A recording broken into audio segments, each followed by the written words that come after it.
એટલે આપ સર્વે ભાગ્યશાળી છો એ વાત નક્કી સમજી લેજો તમે.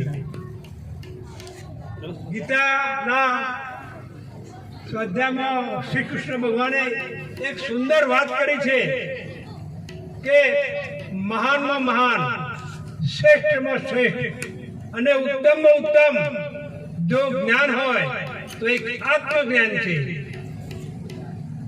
તારી કાયામાં તો કોણ છે? એ જે આત્મજ્ઞાન છે એ આત્મજ્ઞાન જાણવું, કાયમાં રહેલી વ્યક્તિને જાણવું એ જ તારો ધર્મ છે.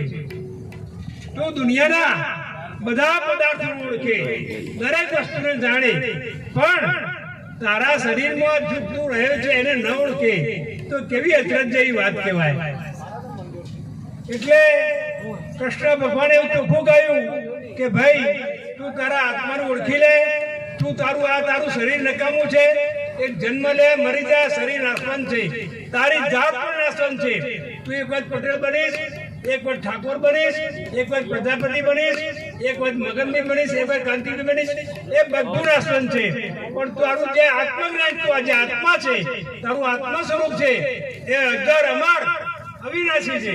એને કોઈ જન્મ પણ લેવો પડતો નથી, એને મૃત્યુ પણ નથી, એને કોઈ છે કશું છે નહીં, એને કોઈ ધર્મ લાગુ નથી પડતું. એ આત્માના જોઈએ તો એ હિન્દુ પણ નથી, મુસલમાન પણ નથી, એ કાળો પણ નથી, ગોરો નથી, એને કોઈ ધર્મ કોઈ બંધન લાગુ પડતું નથી. એમ આપણે આપણો આત્મા એ ખરેખર આપણે પોતે આત્મા સ્વરૂપ રીતે જોઈએ તો અજર અમર અને અવિનાશી છીએ. એ વાત નક્કી કરી લેજો કે મનુષ્ય અવતાર તમને વારંવાર નહીં મળે. મનુષ્ય અવતાર પૂર્વ જન્મના કેટલા પુણ્ય ભેગા છે આપણને. જેમ આપણા બેંકમાં 1000 રૂપિયા, 2000, 5000 ભેગા કરીએ અને લાખ, 10 લાખ, કરોડ ભેગા કરીએ, એમ અગાઉના પૂર્વ જન્મના જે પુણ્ય ભેગા થયા એ પુણ્યના આધારે આપણને શ્રેષ્ઠ મનુષ્ય અવતાર મળ્યો. અને વારંવાર મનુષ્ય અવતાર નહીં પણ મળે જો તમે તમારું ક્રિયા ચૂકી જશે તો. મનુષ્ય અવતાર શાના માટે મળ્યો? પૈસા ભેગા કરવા માટે નહીં.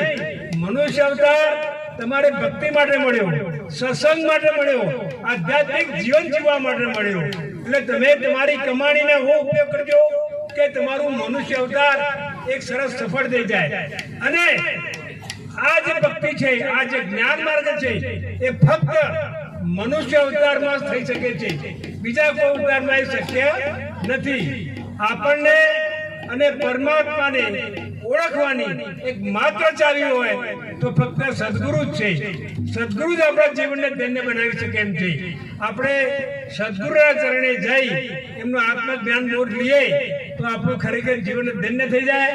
આપણને આત્માને એમની ઓળખ પણ થઈ જાય. અને સાચા સંતો છે એ આધ્યાત્મિક ફળ આપવાવાળા છે. સાચા સંતોનો સત્સંગ આપણા જીવનને પરિવર્તન કરે છે. સંતોએ ઘણું કહી દીધું છે એટલે હું થોડી ટૂંકી વાત કરી અને મારી વાણીને વિરામ આપીશ. એક ગામ, હું વજાકુંડની વાત નહીં કરતો કારણ કે વજાકુંડમાં 2-3 ખેમચંદભાઈ, હું રણેલા ગામમાં એક ખેમચંદભાઈ કાકા હતા, ખેમચંદ પટેલ, પૈસે ટકે સુખી અને મુખી પણ હતા. હવે એ માઢમાં એમને પેલો પાડો બધો એક ખૂંટી ગાળેલી, વચ્ચે ખૂંટી ગાળેલી એટલે નાના બૈરા, પેલા તો રાસ કાઢવાની સિસ્ટમ હતી, પેલા બૈરા રાસ કાઢતા હતા, આવું બધું નીકળી ગયું. એટલે બૈરાને ખૂંટી વાગે આવતા જતા, ખૂંટી વાગે એટલે બૈરા ભેગા થઈ અને ખેમચંદ કાકાને કીધું, ખેમચંદ કાકા આ તમારી ખૂંટી જે કાઢી નાખો ને, અમે પાણી ભરવા છે, અમને ઘડી ઘડી વાગે છે. એટલે ખેમચંદ કાકા બોલ્યા એમ કે ખૂંટી નીકળી જતી છે, આ તો ખેમચંદ કાકાની ખૂંટી. એટલે બૈરા બાપડા પાછા પડી ગયા બધા. સમીર કાકા પેલા એકદમ મુખી હતા અને સુખી હતા. આવું બન્યું, સમય ગયો, એવું બન્યું. ચોમાસું આવ્યું, વરસાદ જબરદસ્ત પડ્યો, માઠમાંથી પાણી ખૂંટી પર વરસાદ જોવા મળ્યો અને ખેમચંદ કાકા વહેલા જાજુ જોવા ઉઠેલા વહેલા. એ વખત તો જાજુ આપણે નહીં, બધા જૂનો ઘર બધાના.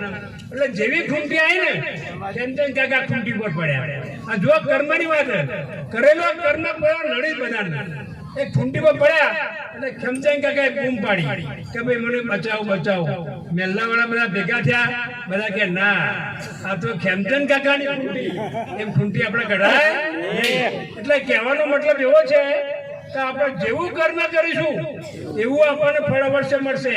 તમે કર્મ રાત્રે કરો, દિવસે કરો, ખરાબ કરો, સારું કરો, જાહેરમાં કરો અથવા ખાનગીમાં કરો, પણ તમારે કરેલું કર્મનું ફળ અવશ્ય ભોગવવું પડશે. એટલે મનુષ્ય જીવન તમે એવું જીવો કે તમને આ મનુષ્ય અવતાર, મોગો અવતાર જે પ્રાપ્ત થયો એ અવતાર તમારું સફળ કરો અને તમે નીચે કરી લો. આ શરીર તમારું નાશન છે, તમારું શરીર તમારું મગનભાઈ કાંતિભાઈ પટેલ તમે નહીં, તમે એક આત્મ સ્વરૂપ જ છો. તમારો જન્મ મરણ તમારું છે જ નહીં, અને એવી રીતે તમે જીવન જીવો કે તમારું મનુષ્ય અવતાર સફળ થઈ જાય. જય ગુરુ. જય ગુરુ.